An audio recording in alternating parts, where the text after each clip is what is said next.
My name is Kyle, and I never thought I'd be the kind of guy who needed to defend his name in court. But one random Tuesday, I walked into my job like normal and walked out a thief. At least, that's what my boss told everyone. He accused me, in front of coworkers and customers, of stealing from the register, said he had proof, said the footage didn't lie. He humiliated me. But here's the thing. The footage didn't lie. He just didn't know I'd end up getting my hands on the full version. And I wasn't going to shout or fight. I'd let the truth do the work for me. I'd been working at Miller's Market since the summer before my final year of community college. It wasn't a dream job. Not by any stretch, but it was steady. The kind of place where people knew your name, where regulars came in every morning for the same paper and pack of gum, and for 2 years, I never had a single write-up. Not once. I showed up early, stayed late when needed, and never said no to picking up someone else's shift. Mr. Miller had even told me once during a late-night shift change that he appreciated my reliability. Said I had a good head on my shoulders. That stuck with me. That's why, when he called me into the back office that day, I thought nothing of it. I assumed it had something to do with the soda delivery being off by 2 crates. I even smiled when I walked in, expecting to help sort something out, but the look on his face immediately froze the words in my throat. He wasn't angry. He was disappointed.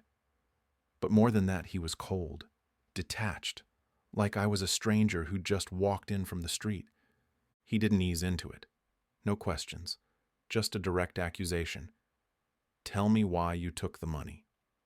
My mind went blank. I blinked, thinking I'd misheard him.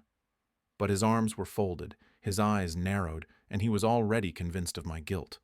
I laughed instinctively, thinking maybe it was some kind of test, but his expression didn't budge. He repeated it, firmer this time, and then said he had security footage, that it showed me after closing alone at the register. Apparently that was all he needed. I tried to explain that I always closed alone, that balancing the drawer was part of my end-of-shift routine, but he cut me off, said the money was missing and the footage spoke for itself. And just like that, he opened the door, called in the assistant manager, and told her to spread the word. We don't tolerate thieves. His voice carried down the hallway. I heard it echo. In that moment, everything inside me collapsed. I felt like the air had been punched out of my chest. I had done nothing wrong.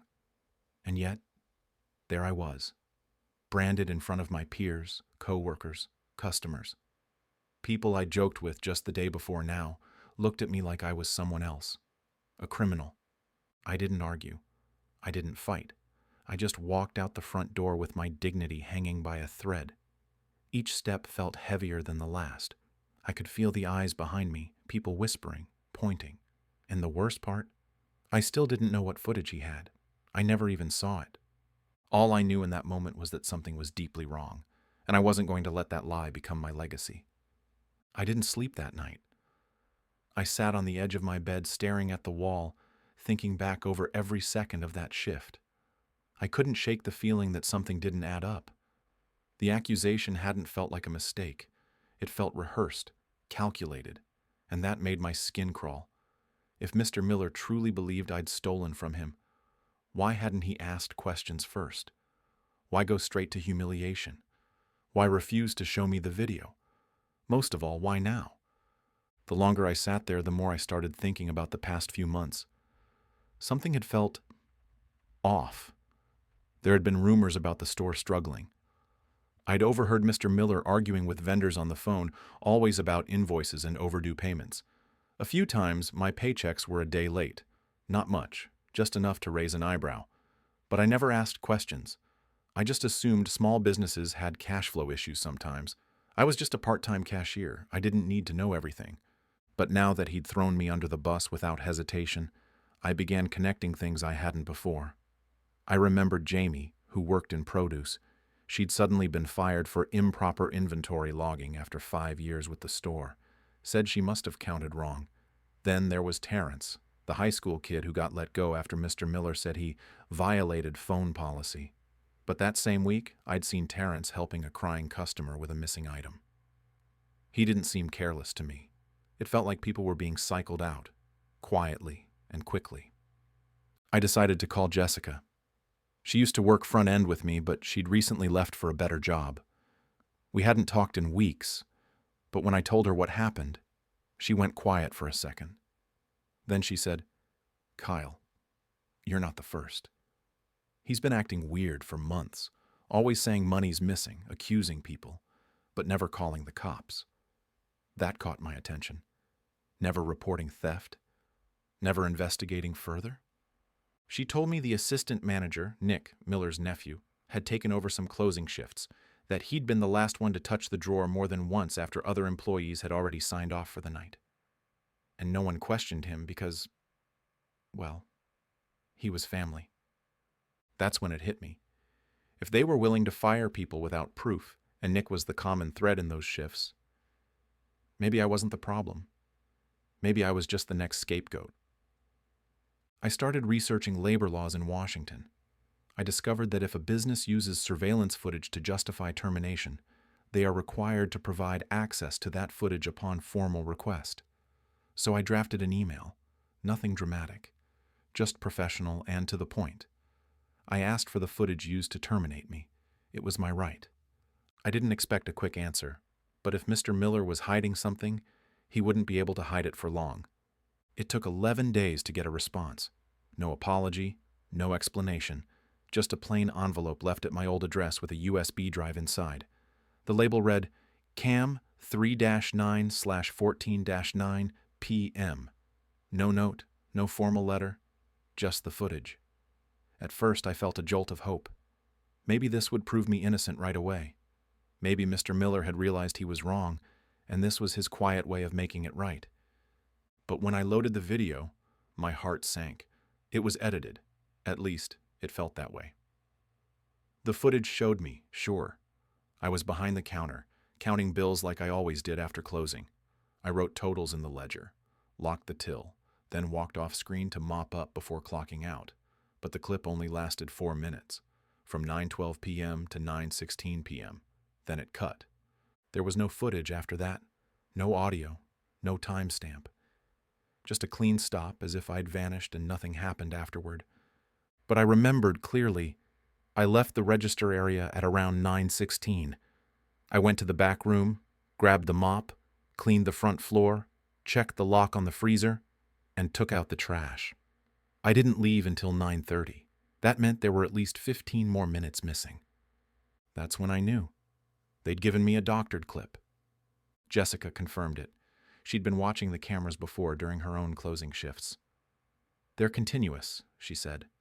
"Mr. Miller always brags they record everything, 24/7. It's all stored locally and backed up off-site." So I hired help. Trina was a former employment attorney turned freelance legal advocate. She wasn't cheap, but she knew how to handle wrongful termination cases like mine. I gave her the footage. She compared timestamps, cross-checked shift logs, and sent a formal legal request for the entire 9 p.m. to 9:30 p.m. footage from every angle in the store. I also gave her my time card from that night, showing I clocked out at 9:34 p.m. That changed everything. 3 days later, we received the full, uncut footage from multiple angles. And there it was. At 9:22 p.m., after I'd left the register, Nick entered the frame. He looked around, casual, like someone grabbing their phone from the break room. Then he walked to the till, opened the drawer with the master key from his lanyard, and counted something quickly. Within seconds, he slipped cash into his jacket pocket, then walked out like nothing happened. 2 minutes later, Mr. Miller entered. He stared at the drawer, motionless, for 10 full seconds. Then he walked away. That was all the proof we needed. Trina told me to be patient. "This isn't about drama," she said. "It's about building a case, quietly, efficiently. Let them talk while we gather." So I kept my mouth shut, said nothing online, told no friends beyond Jessica. Because when you know the truth and you have the receipts, there's no need to shout. You just wait for the right time to speak. Once we had the footage, everything shifted. Trina told me we now had a clear path forward: wrongful termination, defamation, and possibly a criminal report. But she advised starting with a civil claim. It would get attention faster and send a message. I trusted her judgment. She drafted a formal complaint with every piece of evidence attached: timestamps, pay records, video stills, my clean employment history. It was all airtight.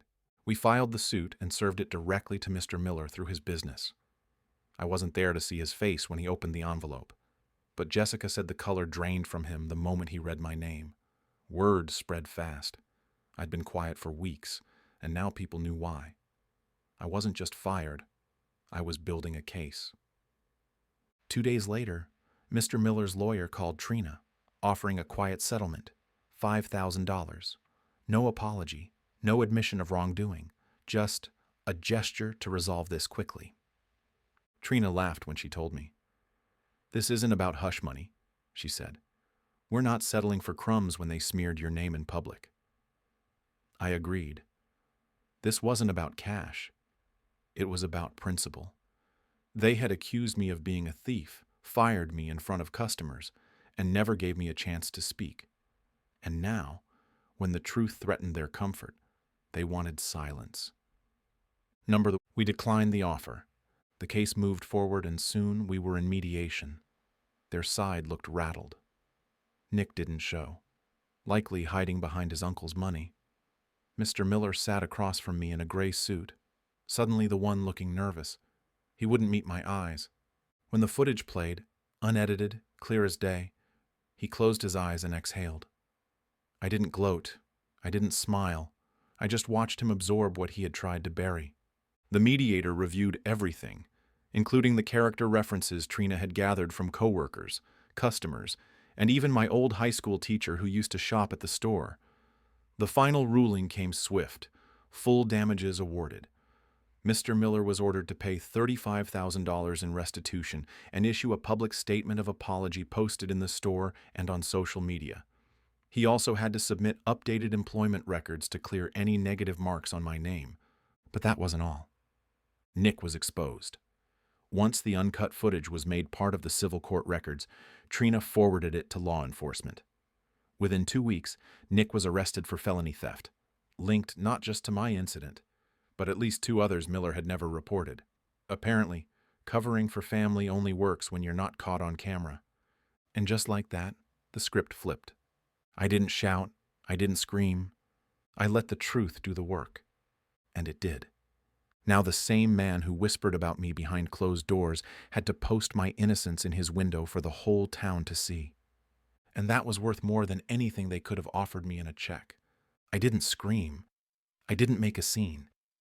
I just followed the truth, one frame at a time. Miller's Market still stands. But customers know what happened. So do other employers. And so does everyone who was in aisle 4 that day. I got a job at another store 6 months later.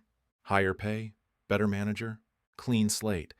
And sometimes when I walk to the back office to close up, I glance at the camera and smile.